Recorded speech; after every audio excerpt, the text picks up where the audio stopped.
მოგესალმებით, გიბრუნდებით ძალიან საინტერესო აქტუალური პოდკასტით და ჩემი სტუმარია ქალბატონი თამარ კუბლაშვილი, ამერიკის ორთოდონტთა ასოციაციის წევრი და მისი ელჩი საქართველოში, მედიცინის დოქტორი და უბრალოდ ვიტყოდი ყველაზე სანდო ადამიანი ორთოდონტიაში, ჩემი პირადი ექიმი, ვისაც ვანდე ჩემი თანკბილო კბილები და მე მქონი სწორი ღიმილი. დიდი მადლობა ქალბატონო ნინო, მივესალმებით თქვენს წამოწყებას. მიხარია და ძალიან აქტუალურია დღევანდელ დღეს, განსაკუთრებით იმიტომ, რომ დღევანდელ მოსახლეობას ესეთი ფართე ცდომა აქვს ყველანაირი ინფორმაციის მიმართ. ეს შეიძლება იყოს როგორც სწორი, ასევე არასწორი ინფორმაცია და ალბათ გარკვეულ გმირობის ტოლფასიც კი არის, რომ მოვახდინოთ ამ ინფორმაციის ფილტრაცია და ვიცოდეთ რა არის ხარისხი და რა არის არასწორი და სწორედ ამიტომ არ მეც აქ დღეს, ვინაიდან თქვენც ჩემი თვალთახედვით მოიაზრებით პროფესიონალ ადამიანად, რომელსაც შემიძლია ვენდო. მადლობა. რა არის თქვენთვის ესთეტიკა სტომატოლოგიაში და ზოგადად ესთეტიური ღიმილი? რა კრიტერიუმები განაპირობებს? იცით, ძალიან სასიამოვნო და კარგი დარგი გვაქვს ორივეს, ჩვენ როგორც მე სტომატოლოგ ორთოდონტს და თქვენ როგორც ესთეტიკოსს. ვინაიდან ესთეტიკა ჩემთვის ასოცირდება ბუნებრივთან.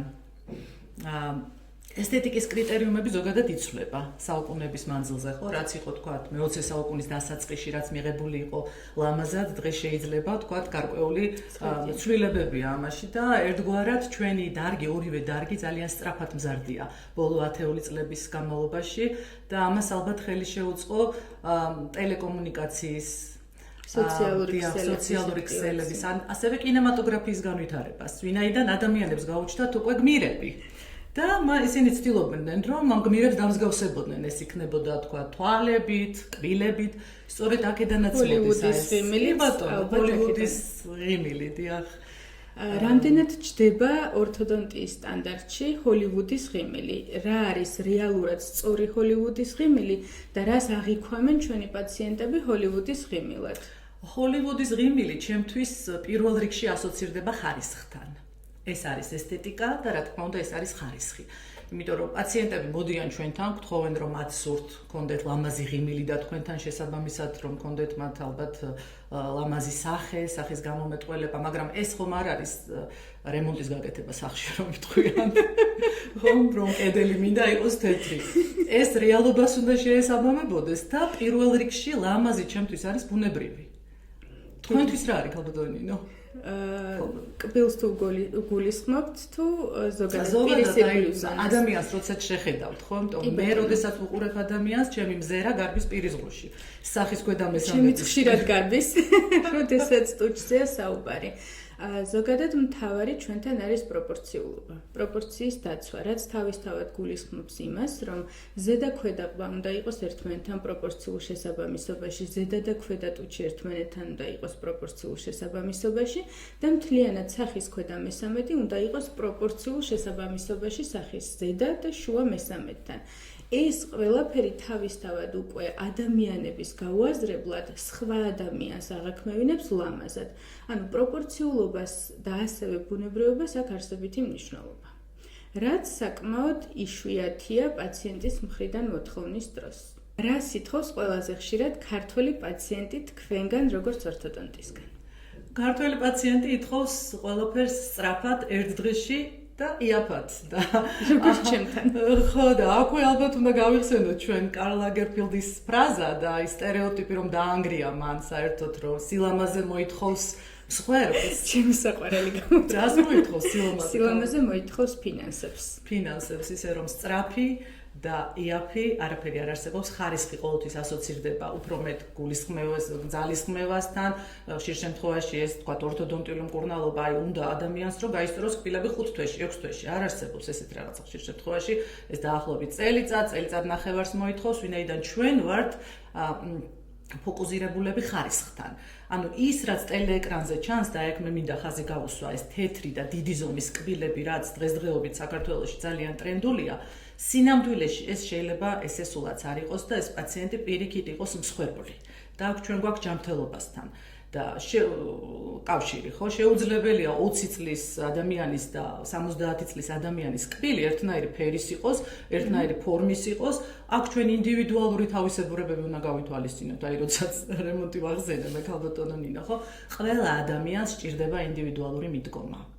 და ასევე გამოდის, როგორც თქვენი საუბრიდან გავიგე, რომ ყველა ასაკში შეიძლება ესთეტიკა ორთოდონტიის იყოს აბსოლუტურად განსხვავებული, სხვადასხვა მოცემულობის დროს. კი ბატონო, ვინაიდან თვითონ სახის, თვითონ ქსოვილების სტრუქტურაც იცვლება, თქვენ ამაში მე დამეთანხმებით, აი მაგალითად განსაკუთრებული სიფრთხილე გმართებს ჩვენ ქალბატონებთან, განსაკუთრებით ასაკოვან ქალბატონებთან, ვინაიდან ასაკთან ერთად ზედატუჩი ეშვება, ღიმილი ნაკლებად ჩანს, ვერტიკალური ღიმილი ხდება უფრო ჰორიზონტალურად, ხო?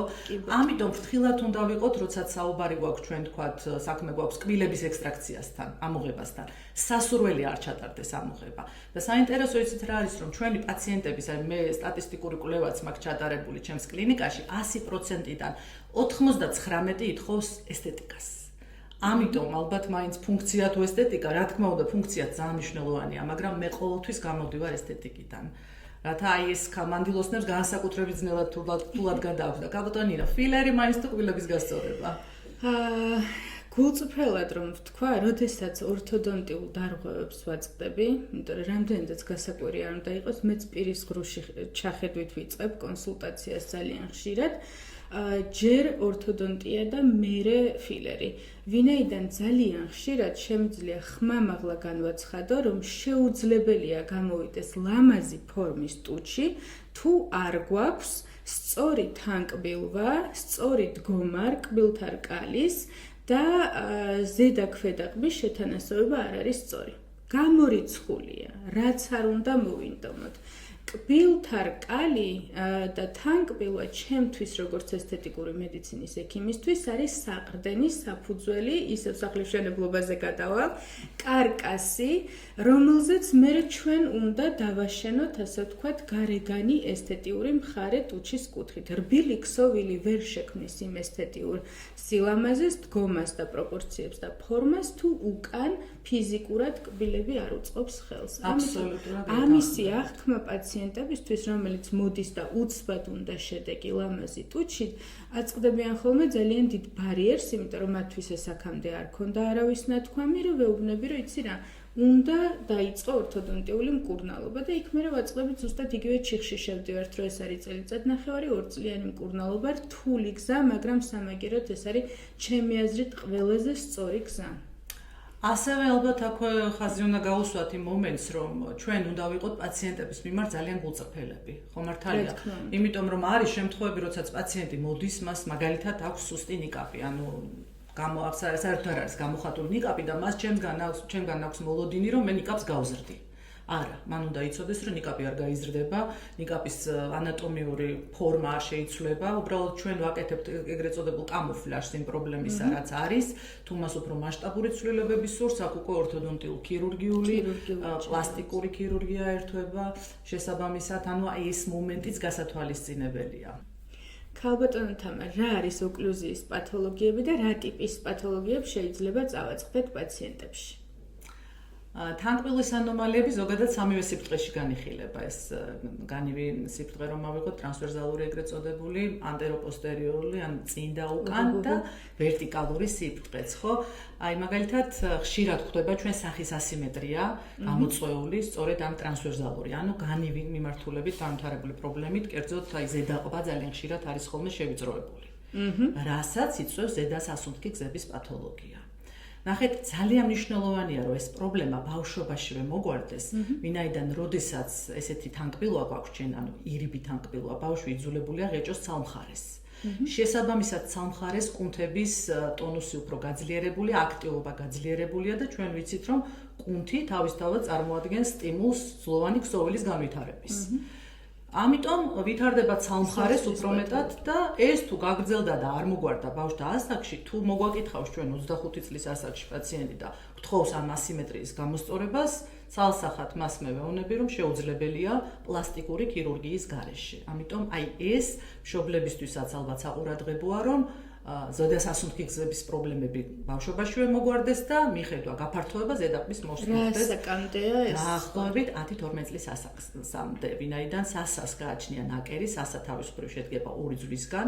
ეს ნაკერი ბავშვთა ასაკში არის ხრტილოვანი და ნაკლებ დანაოჭებული და შესაბამისად ორთოდონტიურ ჩარევას ადვილად ექვემდებარება, ხოლო 10-12 წლის შემდგომ გაძლოვანებულია ნაკერი და უკვე პრობლემაც დაგვიანებულია. ასევე ჩვენ ძალიან ხშირად აი ქართულ კავკასიურ რასას საერთოდ ზოგადად კავკასიელებს გვახასიათებს ქვედაყბის ჩამორჩენა განვითარებაში და ზედაყბის მკვეთრად განვითარება. ამას შეიძლება ვიზუალურად მოყვეს ქალბატონინო ზედატუჩი. ძალიან ხშირად ხვდებით ამ პრობლემას. წინ წამოწეული ქვედაყბა ნიკაპი სუსტი და ნიკაპტუჩის ნაოჭი მკვეთრად განვითარებული. აი ამ დროს თქვენი ტაქტიკა როგორია? ძალიან ხშირად ხვდებით კავკასიურ პოპულაციაში ქართულ პაციენტებში აღნიშნულ პრობლემას, როდესაც ნიკაპის და ზოგადად კბილთარკალის უკან დგომას აქვს ადგილი. და მარიონეტის ხაზები ან ტუჩი და ნიკაპამდე დაშვებული ღარი ბევრად უფრო ადრე იკვეთება პაციენტებში, ვიდრე შეიძლება ეს მომხდარიყო სწორი თანგბილვის შემთხვევაში. ამიტომ პაციენტები ძირითადად მოდიან ხოლმე ჩივილით, რომ აღნიშნავენ გრავიტაციულ პტოს, რაც ისედაც ამ ასაკში უკვე აღინიშნება, მაგრამ ეს კიდევ უფრო აძლიერებს პრობლემას. ანუ ღარი გამოკვეთილია, ეგრეთ წოდებული ბრილები, რომლის ქართული შესატყვისიც არ გვაქვს, კიდევ უფრო გამოკვეთილია, ნიკაპიდან ღაბაბიდან გადასვლის ხაზი ყელში არის შედარებით უფრო ნაკლებად მახვილი და უფრო გამოკვეთილია ხოლმე სუბმენტალური ცხიმოვანი ქსოვილი, ანუ ღაბაბის ზონა. რაც საბოლოო ჯამში ქმნის ვიზუალს, რომ უფრო მეტად არის დაშვებული ქსოვილები ქვემოთ და იკარგება მანდიბულური, ანუ ნიკაპის ხაზი. და სწორედ ამას უჩივიან ხოლმე პაციენტები. რისი კორექტირებაც საბოლოოდ ძალიან რთულია, იმიტომ რომ ოდესღაც ბავშვობაში არ მოხდა კონსულტაცია და მკურნალობა ორთოდონტთან. კი ბატონო. ესევე ალბათ გამოვყოფდი ეგრეთ წოდებულ პროგენიას, ანუ მედიალური თანგბილვა, რომლის დროსაც ქვედაყბა პირიქით მასიურია. ასეთი სახისთვის უფრო დამახასიათებელია ყვრიმალების მიდამოს ჩავარდნა, ზედატუჩი ყოველთვის არის ესე ვთქვათ, დეფიციტში, ხო? ალბათ ამ დროსაც პროცედურები თქვენ მხრივ ჩატარებული მიმართულია პირიქით. ესეთი ტიპის პრობლემები კავკასიურ რეალობაში, გენეტიკაში ნაკლებია შედარებით, თუმცა ხვდებით ხოლმე ცხადია, აღინიშნება ხოლმე სახიშუა მესამედის, ანუ ყვრიმალის ძვლის რეზორბცია, რასაც კომპენსირება სჭირდება ფილერით, რომ შუა მესამედი შეივსოს და წინ წამოიწიოს და პოზიციონირება მოხდეს სწორად, რისტოუს ფოსოს, ანუ ხვირის ფრთასთან არსებული ღარის კორექცია წამოწევა, იმიტომ რომ ამ დროს შედარებით უფრო უკან მდებარეობს ხო, როგორც სწორად ვამბობ ზედაყბის ძვალი, ამიტომ არის დეფიციტი რეზორბირებულია და იქაც გვჭირდება წინ წამოწევა. და ცხადია, ზედატუჩი ჩამორჩება ხოლმე პროპორციულად ქვედატუჩს და გვჭირდება ხოლმე ზედატუჩის აუგმენტაცია, რომ დაეწიოს ქვედატუჩს. თუმცა მსგავსი ტიპის პათოლოგიები უფრო იშვიათია საქართველოში. კი ბატონო. საბედნიეროდ, იმიტომ რომ გასასწორებლად ორთოდონტიულადაც ხანდახან რამდენად იზრდება პაციენტი ყბები ქვედაყბა განაგრძობს ზრდას და შეიძლება ესეთი პაციენტი 17-18 წლამდე მივიყვანოთ და შემდგომ მაინც სრულფასოვანი შედეგისთვის ორთოდონტიულ ქირურგიული ჩარევა დაგჭირდეს. და ეხლა რაც შეეხება ვერტიკალურ პროპორციებს, აქაც შეიძლება იყოს სახის ქვედა მესამედი დაგრძელებული, ვინაიდან როგორც თქვენ ბრძანეთ სახეში ძალიან მნიშვნელოვანია როგორც ვერტიკალური, ასევე ჰორიზონტალური პროპორციები იყოს დაცული. ხო, და როდესაც ქვედა მესამედი დაგრძელებულია პირის დახურვისას ნიკაპზე წარმოიქმნება ჩანაჭრევები, ესეც დაძაბული აქვს მას პირის აპარატი. აქ ყოველთვის თქვათ, ვცდილობთ უფრო თქვათ ექსტრაქციის გზით, ანუ კბილების ამოღების გზით წავიდეთ. ხანდახან ქირურგიული ჩარევაც არის ხოლმე საჭირო ამ პრობლემის გამოსასწორებლად და ღრმა თანგბილვა, რომელიც უფრო მეტად ხდება საქართველოში, ზუსტად ამ დროსაც ნიკაპტუჩის ნაოჭი მკვეთრად არის განვითარებული და ორთოდონტიული მკურნალობის თავისებურებაც იქით არის, რომ ქვედაყბის მრუდი საოკლუზიო მრუდი, საღეჭი მრუდი გავასწოროთ, რაც გამოიწვევს თანგბილვის აწევას და მართლაც საოცარი ცვლილებებია, იცით, აი ჩვენ ფოტოებს ვიღებთ მკურნალობის დაწყებისას და ბოლოს ვიზუალურად როგორი ცვლილებაა, კიდეც მგონია ხანდახან რომ აქ პლასტიკური ოპერაციაა გაკეთებული. გეთანხმებით. მაინც დაგისვა შეკითხვას, ჯერ ბრეკეტი და ტუჩის თუ ტუჩის ფილერი? გააჩნია პაციენტს თუ მოყვება იმაზე, რომ კონსულტაციაზე ტუჩის აუგმენტაციისთვის, ანუ გადიდებისთვის მოსული პაციენტი დავიყოლიეთ, რომ გადავამისამართოთ ორთოდონტთან, და ჯერ ჩატარდეს ორთოდონტიული მკურნალობა, ვუხსნით პაციენტს, რომ შედეგი საბოლოო ჯამში იქნება ბევრად უფრო ესთეტიური, ბევრად ლამაზი და პრეპარატის რაოდენობაც დაგჭირდება უფრო ცოტა. შედეგი შენარჩუნდება უფრო დიდ ხანს, რაც ცხადია ძალიან ხშირად გაოგნებას იწვევს ხოლმე პაციენტების მხრიდან, მათთვის ეს არის ხოლმე სრული შოკი, ვერ წარმოუდგენიათ. ზოგი გვთანხმდება, ზოგი არა, მაგრამ ვინც არ გვთანხმდება, იქაც მიდის ხოლმე მოლაპარაკება. კი ბატონო, შეგვიძლია ჩავატაროთ ტუჩის აუგმენტაცია, მაგრამ გააზრებული უნდა გქონდეს, რა იქნება მაქსიმალური ესთეტიური გამოსავალი. შესაძლებელია, რომ დავთანხმდეთ პაციენტს, როდესაც მას ძალიან უნდა რაღაცის შეცვლა, უცბად სურს შედეგი, მაგრამ რეკომენდაციას მაინც გავცემთ, რომ მერე რა მოხდეს ბრეკეტით მკურნალობა აუგმენტაციის შემდეგ.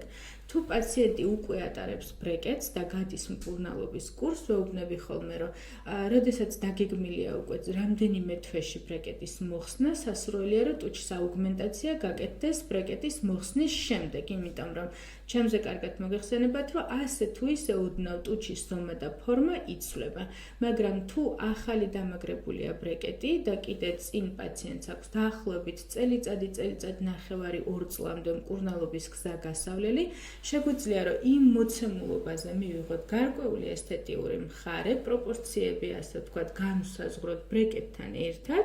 ამასობაში მკურნალობის შედეგად, სანამ ბრეკეტი მოიხსნება ტუჩის ფილერის, ერთი მკურნალობის პროცედურაც, ასე ვთქვათ, გაიწოვება და მერე უკვე ბრეკეტის მოხსნის შემდეგ თავიდან გაკეთდება უკვე სხვა ესთეტიურ მოცემულობაზე. თქვენთვის როგორია? იგივე კითხვა რო დავსვათ, ჯერ ბრეკეტი თუ ფილერი? ნინო, ისე ამომწურავად უპასუხეთ ამ ყველაფერს, მე მხოლოდ დავამატებდი, რადგან ორთოდონტი ვარ, ბრეკეტი პირველ რიგში.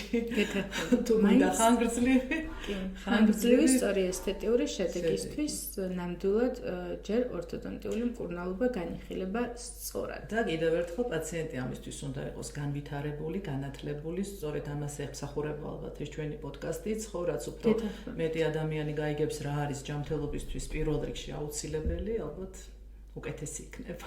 რამდენად ხშირია თქვენთან მომართვიანობისას მამაკაცი პაციენტები სტატისტიკურად? იცით, ასაკობრივად თუ ავიღებთ ბავშვებში და მოზარდებში, ესე ვთქვათ, ალბათ 50-50-ზე და ძალიან მიხარია, იმიტომ რომ იყო შემთხვევები, როდესაც მე პრაქტიკას ვიწყებდი 20 წლის წინ, დედა მომიყვანა 3 შვილი. 2 გოგო და 1 ბიჭი. მოდი გოგოები გავასწოროთო და ეს ბიჭიაო და არა უშავსო და ძალიან და საკმაოდ ისეთი დედა იყო, ისეთი მაღალი წრის წარმომადგენელი და ეს ჩემთვის შოკი იყო, რომ იტყვიან, ხო? მაგრამ დღევანდელ დღეს მე მგონი ნაკლებად არის, იმიტომ რასაც მე ვაკვირდები 50-50-ზე დედებს უნდათ, რომ ბიჭებიც კარგად გამოიყურებოდნენ და გოგონებიც. ეხლა რაც შეეხება ასაკის ზრდასთან ერთად, ანუ ზრდასრულ პაციენტებს თუ ავიღებთ, მაინც ჭარბობენ ქალბატონები. არ ვიცი, ეს შეიძლება ნაწილობრივ იქიდანაც იყოს, რომ ესთეტიკას ალბათ უფრო მეტ ყურადღებას ვაქცევთ გააფრანჭვას, ქალები შეიძლება, იმიტომ რომ ეს დაბერების პირველი ნიშნები ქალებში უფრო ადრე იწყება. ასევე შეიძლება ისიც იყოს, რომ მამაკაცებს შეუძლიათ შენიღბონ, იგივე წვერულ ვაშით გარკვეული პრობლემა. უფრო მარტივად გამოძვირდნენ სიტუაციიდან, როგორც ყოველთვის. კი ბატონო, ვიდრე მანდილოსნები, მაგრამ კაცების მომართვიანობაც თანდათანობით იზრდება და როგორ არის ეს თქვენ სფეროში, ნინო? ესთეტიკურ მედიცინაში მამაკაცი პაციენტები საქართველოში შეადგენს ალბათ 5%-ს, სამწუხაროდ. ასევე გარკვეული საშუალებებით ნიღბავენ თავიანთ ესთეტიურ მხარეს.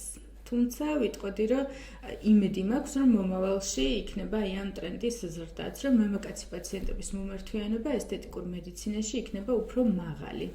დიახ, ძალიან მნიშვნელოვანია. აი, განსაკუთრებით თვალში მხდება ტელევიზიით, როდესაც უყურებთ. თუნდაც მაპატიონ და პოლიტიკოსები, მსახიობები, ხო, აუცილებელია. მე ვთვლი, რომ როდესაც შენ ადამიანებს და საზოგადოების წინაშე წარსდგები, მოწესრიგებული კონდეს როგორც პირისღრუ, ასევე კანის ხარისხის სტრუქტურა, რა თქმა უნდა, ვინაიდან ეს თავისთავად შინაგანი კულტურის მანიშნებელია. უნდა ვაღიარო, რომ მიუხედავად ცხოვრებაში რამდენიმე მცდელობის საბოლოო ჯამში სიბერეში აღმოჩნდი ორთოდონტის პაციენტი. 36 წლის ასაკში გადავდგი გადამწყვეტი ნაბიჯი, რომ მიმემართა ორთოდონტიული მკურნალობისთვის და შემდეგ მხატვრული რესტავრაციისთვის და არ ვინანებ ცხოვრებაში არასოდეს, იმიტომ რომ მართლა შეიცვალა სახის ფორმა, ტუჩის ზომა შემიძლია ვთქვა, რომ ორთოდონტიული მკურნალობის შემდეგ დაახლოებით 1 ზომით გაიზარდა და გამოჩნდა და ყოველთვის ვიტყვი იმას, რომ ეს იყო ერთ-ერთი ყველაზე სწორი გადაწყვეტილება ჩემ ცხოვრებაში.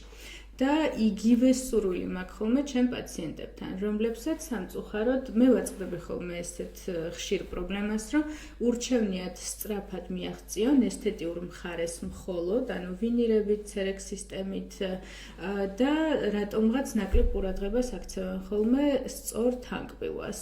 თქვენ თუ აწყდებით ხოლმე მსგავს? იცით, სწორი თანკბილვა თავისთავად მნიშვნელოვანია, ესთეტიური ღიმილი მნიშვნელოვანია და ასევე წმენდა და მოვლა კბილების უფრო გაიოლებულია, როდესაც არის სწორი კბილი, ხო, დენტალური ფლოსი ადვილად გადის, კბილებს უფრო ადვილად ვიხეხავთ ჩვენ, მაგრამ ერთიც მინდა ვთქვა, რომ ერთია, რასაც ხედავთ ჩვენ ეკრანზე და დღევანდელი ორთოდონტიული ტრენდები რატომღაც ესეთია, რომ კბილი უნდა იყოს უკიდეგანოდ თეთრი და უზომოდ დიდი. კი, შეიძლება ეს ტელევიზიით ლამაზი იყოს, მაგრამ რეალობაში ეს აბსოლუტურად განსხვავებული იყოს და ხშირ შემთხვევაში საზიანოც კი იყოს კბილის ირგვლივი ქსოვილებისთვის. რას ეძახით ხოლმე ერთმანეთში ორთოდონტები ძალიან თეთრ კბილებს? მაგას ალბათ ვერ ვიწყავთ. აფელს, რაკოვინას, ვირის კბილებს, ხენის კბილებს, რაც უნიტას. კი ბატონო და ხო, ну ისევ იმას ვბრუნდებით, რომ ყველა ადამიანის შეფასება უნდა მოხდეს ინდივიდუალურად. მოდიან პაციენტები მოაქვთ ჩემთვის თქვათ მსახიობების ფოტოები, ხო, რომ მეუნებიან, რომ მე სურს მქონდეს აი ესეთი ღიმილი, მაგრამ არ გამოდიან ისევ იმ ანატომიური თავისებურებები და რაც მათ გააჩნიათ, ხო, პაციენტს თუ აქვს თხელი სახე, შესაბამისად ალვეოლური მორჩი, ანუ ალვეოლური მორჩი კბილები რაშიც ზის, ხო? თხელი და ნაზი, სიფრიფანა შეუძლებელია ეს რკალი გავშალოთ ისე, რომ ჩვენ მივიღოთ სამომავლოდ თქვა ჯანსაღი პირისხრო. შეუძლებელია ჩვენ ავცდეთ ანატომიურ ლიმიტებს, რაც გვაქვს, ან მას აქვს პატარა ზომის კბილი, ხო? უბრალოდ ვერ მივახცევთ იგივე ჯულია რობერტსის ღიმილს და შავი საკუთხედები რომ ოდნავ ჩანდეს, შეუძლებელია თუ ანატომიური ხელშეწყობა მოცემულობა გამოდის, რომ როგორც თქვენთან, ისევე ჩვენთან გენეტიკას აქვს გადამწყვეტი მნიშვნელობა. რა თქმა უნდა, მთავარი წარმმართველი ეს არის ისევ გენეტიკა და ჩვენ კი ვემსახურებით იმას, რომ შეულამაზოთ, შეუმსუბუქოთ და საკუთარი თავის საუკეთესო ვერსია მივიღოთ. ვინაიდან, როდესაც მოწესრიგებული გაქვს პირისღრო და მოწესრიგებული გაქვს სახე შესაბამისად, ეს არის შენი სავიზიტო ბარათი.